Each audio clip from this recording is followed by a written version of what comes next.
Hindi mo inaasahan. Walang malalaking senyales. Walang malalakas na pangako. Ngunit sa kalooban mo, Pisces, ramdam mo ito, isang banayad na pagbabago sa hangin. Ang katahimikan sa paligid mo ay hindi walang laman, ito ay banal.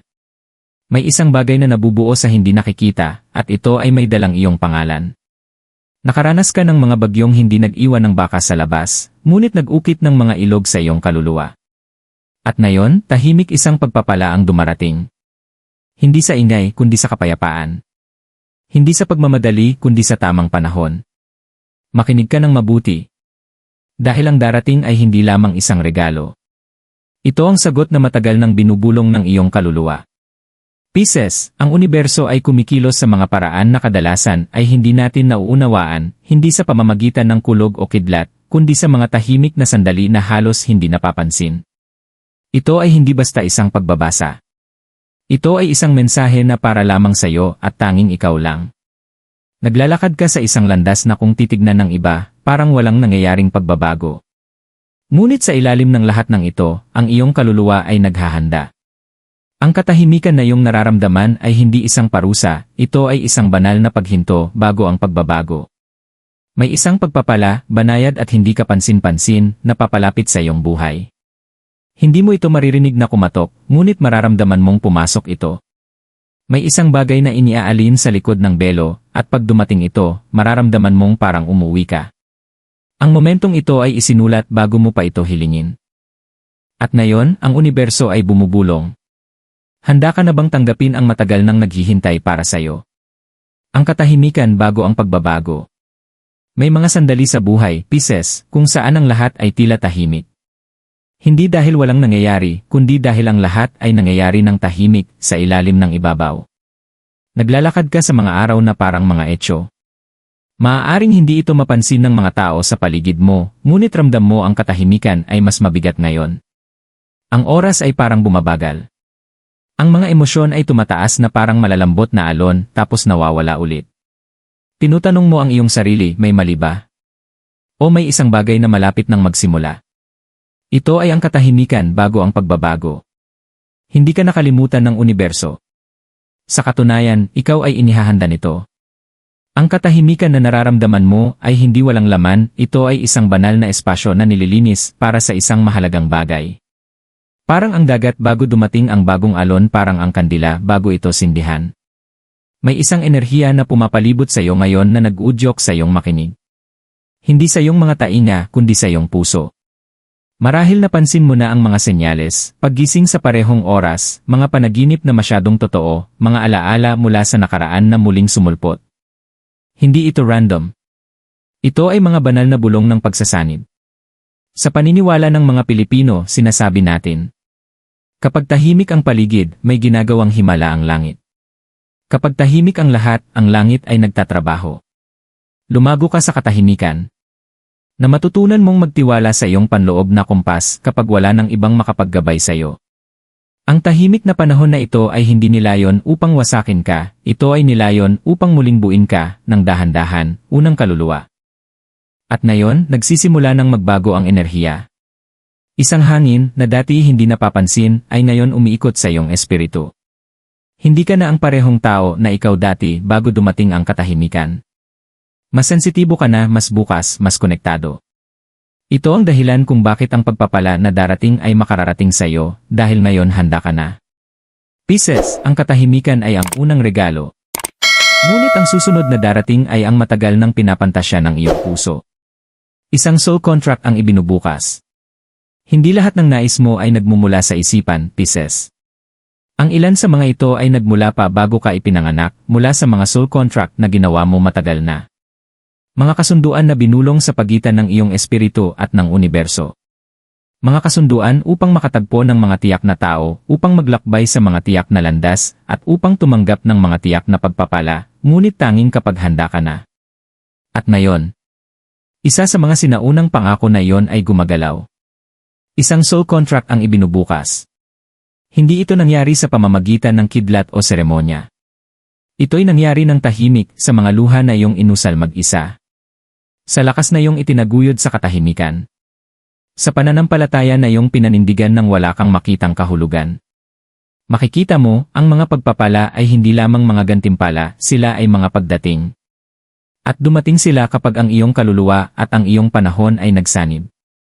Sabi ng karunungang Pilipino, ang hindi mo maintindihan ngayon ay ipapaliwanag ng tadhana sa tamang oras. Ang hindi mo maintindihan ngayon ay ipapaliwanag ng tadhana sa tamang panahon. Ang oras na yon ay malapit nang dumating. Maaaring may mga pagkaantala, mga saradong pinto, maging mga sandali kung saan kinwestiyon mo ang iyong sariling halaga. Ngunit lahat ng iyon, bawat pagkaantala, bawat detour, ay kinakailangan. Binuo ka upang maging tao na maaaring tumanggap ng partikular na regalong ito. Ang pagpapalang ito ay hindi lamang para sa ginhawa. Ito ay para sa muling pag-aalin. Ibabalik nito ang isang bagay sa loob mo, isang bagay na hindi mo pa napapansin na nawawala. Para sa iba, maaaring dumating ito bilang kapayapaan. Para sa iba pa, isang muling pagkikita. Para sa ilan, isang pagkakataon na magbubukas ng isang landas na matagal nang nakaharang. Ngunit para sa lahat ito ay magiging pamilyar na pakiramdam. Dahil ito ay isang bagay na inangkin mo na sa espiritu. At ngayon, ang langit ay handang ipagkaloob. Hindi ka narito sa pagkakataon lamang, Pisces. Ang mensaheng ito, ang sandaling ito ay isa sa mga banal na checkpoint. Isang malumanay na kampana na tumunog sa mga pasilyo ng panahon upang sabihin, panahon na. Ang universo ay hindi nagmamadali sa mga himala. Ngunit kapag gumalaw ito, gumagalaw ito ng tumpak. At ngayon, ang tahimik na hiling ng iyong kaluluwa ay umuukit ng mas malakas kaysa dati. Ang enerhiya ay nagbabago. Ang kontrata ay bumubukas. At ang pagpapala ay lalapit. Ang pagdating ng isang tahimik na regalo. Hindi ito mag-aanunsyo. Walang tunog ng trompeta. Walang paputok sa langit. Ngunit dumarating ito, ang regalong para sa iyo, Pisces, at kapag dumating, makikilala mo ito hindi sa pamamagitan ng mata, kundi sa pamamagitan ng pakiramdam. Isang biglaang kapayapaan sa iyong puso. Isang bulong ng kaligayahan sa kabila ng pagod. Isang mensahe, isang sandali, isang himala na dumarating ng tahimik. Ganito pumasok ang mga tunay na pagpapala. Ang universo ay hindi palaging nagbibigkas ng mga regalong may drama. Minsan, dumarating sila sa anyo ng malalamlam na umaga, isang mabait na salita mula sa isang estranghero, o isang pinto na sa wakas ay bumukas ng walang kahirap-hirap. Minsan, ito ay isang sagot sa dasal na nakalimutan mong hilingin. At Pisces, ito ang klase ng pagpapala na para sa iyo ngayon. Kailangan mong matutunan sa mahirap na paraan na hindi lahat ng bagay ay dapat habulin. Na ang pinakamakapangyarihang mga bagay ay dumarating kapag hinayaan mo ng tuluyan. At na ang pagsuko ay hindi ang magbigay up, ito ay magbigay ng espasyo. At ngayon, ang pagpapala ay nakatagpo ng kanyang daan.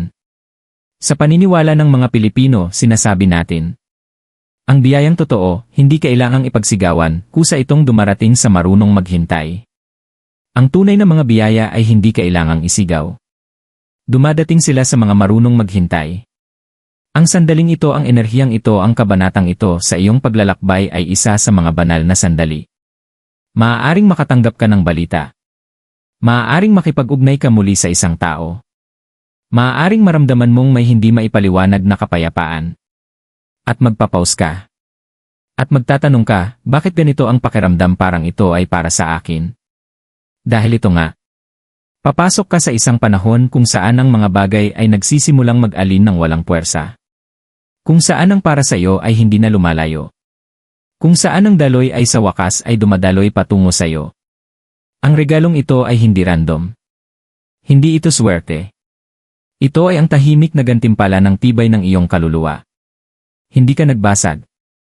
Tahimik ka nang gumaling. At ngayon, ang universo ay tumutugon sa parehong tahimik na paraan. Sa isang pagpapala na tumutugma sa iyong lalim ang iyong pasensya, ang iyong puso. Pisces, ang regalong ito ay palaging sa iyo. Naghihintay lamang ito. Para sa iyong espiritu na magbulong. Handa na ako. May tumutulong sa likod ng mga eksena. Hindi mo nalakad ang landas na ito mag-isa, Pisces, kahit na naramdaman mong ganon. May isang presensya na gumagabay sa iyo, hindi nakikita ngunit palaging naroroon. Isang presensya na nagbabantay sa iyo, hindi nang may paghatol, kundi nang may malasakit. Hindi nang may puwersa, kundi nang mahinahong paghimok. Hindi ito ang unang pagkakataon na naramdaman mo ang banayad na enerhiya na ito sa paligid mo. Maaaring naramdaman mo ito sa mga mahihirap na desisyon. Sa mga sandali ng pagdududa, nang ang mundo ay tila masyadong malaki, masyadong maingay. Ngunit naroroon ito. Ramdam mo ito kahit hindi mo ito makita. Ang tahimik na bulong na nag-udyok sa iyo patungo sa kapayapaan, kahit na ang kabuluhan ay nagtatangkang sakupin ka. Ang panloob na boses na nagsasabing mas malakas ka kaysa sa iyong alam. Ang pakiramdam, parang may nagbabantay sa iyo, inaalagaan ka, tinutulungan kang makarating sa mas magandang lugar. Ang presensyang ito ay hindi bago. Kasama mo na ito mula pa noon. Ang iba ay tinatawag itong spirit guide. Ang iba ay tinatawag itong pagpapala mula sa mga ninuno.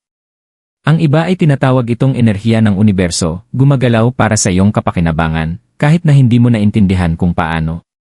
Ngunit anuman ang tawag mo rito, Pisces, alamin mo ito ay totoo. May isang paniniwala sa mga Pilipino na nagsasabi, hindi mo man nakikita, may mga mata sa itaas na nagmamasid. Kahit hindi mo ito makita, may mga mata sa itaas na nagbabantay sa iyo. Ang presensyang ito ay tumutulong sa iyo upang magsanib ang iyong misyon sa kaluluwa. Hindi sa pamamagitan ng pagpapilit ng mga bagay na mangyari, kundi sa pamamagitan ng pagbubukas ng mga pinto sa tamang panahon. Hindi sa pamamagitan ng pagsigaw sa iyo, kundi sa pamamagitan ng mga bulong na tanging ikaw lamang ang makaririnig. Nakita nito ang iyong mga pagsubok. Nakita nito ang iyong mga luha. At nakita nitong lumakas ka sa bawat hamon. At ngayon, ang hindi nakikitang puwersa na ito ay naghahanda upang ipakita ang sarili ng mas malinaw sa iyo. Ang presensyang ito ay hindi lamang isang manonood. Ito ay aktibong tumutulong, aktibong gumagabay. Minsan, ang pinakamagagandang bagay sa buhay ay hindi dumadating na may malalakas na anunsyo. Minsan, dumarating sila ng tahimik na katiyakan, tulad ng isang kamay sa iyong balikat kapag pinakakailangan mo ito. Tulad ng biglang pag-unawa na ang nangyayari ngayon ay laging bahagi ng iyong tadhana. Ang universo ay nagdadala sa iyo sa isang lugar ng kaliwanagan. At ang presensyang ito ay tatayo sa iyong tabi habang papasok ka sa susunod na yugto ng iyong paglalakbay. Ang mensahe ng Tarot Universo na dapat mong malaman ngayon. Pisces, may mensahe ang universo para sa iyo, at ito ay ipinapadala sa pamamagitan ng mga bulong ng tarot. Madalas mong itanong kung sapat na ba ang iyong mga pangarap at intuisyon. Nagtanong ka, mayroon pa bang kailangan kong gawin? Ang sagot ay, at ito ay nasa harap mo na. Ang mga baraha, ang mga senyales, at ang tahimik na mga mensahe mula sa universo ay nagpapakita ng isang bagay, panahon na para magtiwala sa iyong alam na. Matagal ka nang naghihintay para sa perpektong sandali, tamang sagot, ang banal na interbensyon. Ngunit ngayon, tinatanong ka ng universo na magtiwala sa iyong sariling landas. Sa tarot, ang mga baraha ay madalas na sumasalamin sa kung ano na ang naroroon sa iyong kaluluwa, hindi lamang sila mga prediksyon, kundi mga pagpapatibay. Ipinapakita nila sa iyo kung ano ang kailangan mong makita sa tamang oras, at ang mensahe para sa iyo ngayon ay malinaw, ikaw ay nakaalin. Hindi ito ang oras para magduda. Ito ang oras para tumanggap. Hindi ka iniwan ng universo, Pisces. Sa katunayan, ito ay naghahanda ng entablado para sa pagdaloy ng iyong mga pagpapala. Ang baraha na iyong hinihintay ay sa wakas ay umiikot, ang gulong ay gumagalaw. Sa espiritualidad ng mga Pilipino, sinasabi natin, ang swerte ay dumarating sa mga handang tumanggap. Ang kapalaran ay dumarating sa mga handang tumanggap nito. Ang dumarating sa iyong buhay ngayon ay hindi lamang isang pagkakataon, ito ay ang sagot sa iyong mga dasal. Ito ang regalong iyong hinihintay, ngunit nangangailangan ito sa iyo na maglakad pasulong ng may pananampalataya. Dapat mong pagtiwalaan na ang inaalok sa iyo ng universo, Pisces, ay eksakto kung ano ang iyong kailangan, kahit na hindi ito ang iyong inaasahan. Isipin ang tarot bilang banal na salamin na sumasalamin ng iyong sariling katotohanan pabalik sa iyo. Sinasabi nito, nagmatyaga ka. Naipon mo ang sandaling ito. Ngunit ngayon, kailangan mo na itong angkinin. Ang universo ay hindi na nagbabalak ng mga pahiwatig, ipinapakita na nito sa iyo ang pinto. Ang kailangan mo lang gawin ay pumasok dito. Ang tahimik na pagpapala na matagal nang nagtitipon ng lakas ay narito na. Ang mga sagot na iyong hinahanap ay nagiging malinaw. Hindi ka nag-iisa sa lahat ng ito, lahat ay nakaalin para sa iyong tabumpay. Ang iyong paglalakbay ay malapit ng makaranas ng makapangyarihang pagbabago. At ang tarot, tulad ng universo, ay naghihintay para sabihin mo. Pisces, napakalayo na ng narating mo, mas malayo pa kaysa sa iniisip mo. Ang katahimikan na minsang nagbigat sa iyo ay hindi naging hadlang, kundi isang paghahanda. At ngayon, ang universo ay nagsasalita ng direkta sa iyo. Mahinahon itong bumubulong, naabot mo na ang sandaling ito. Natutunan mo na ang mga aral. Ngayon, panahon mo na upang tumanggap. Ang pagpapalang hinihintay mo ay hindi isang pagkakataon lamang, ito ay tadhana na tinutupad ang kanyang pangako. Ang dating tahimik na dasal ay ngayon isang malinaw na landas na nasa harap mo. Ikaw ay ginabayan sa bawat hakbang, kahit na ang daan ay tila malabo. Bawat luha, bawat sandali ng pagdududa, ay bahagi lamang ng banal na plano. Ngayon, nakabukas na ang mga pinto. Ang enerhiya sa paligid mo ay nagbabago, mahinahong gumagabay sa iyo patungo sa iyong bagong kabanata. Yakapin mo ito, Pisces. Huwag magtangi sa daloy ng kasaganaan, pagmamahal, at kapayapaan na sa wakas ay umaalin sa iyong kaluluwa. Magtiwala na ang darating sa iyo ay para sa iyo mula pa noon. Ang universo ay laging nasa iyong panig, naghihintay na ikaw ay magtangka sa unang hakbang patungo sa iyong pagpapala. Handa ka na. At ang bagong simula na ito, isa lamang itong panimula ng isang bagay na mas malaki pa.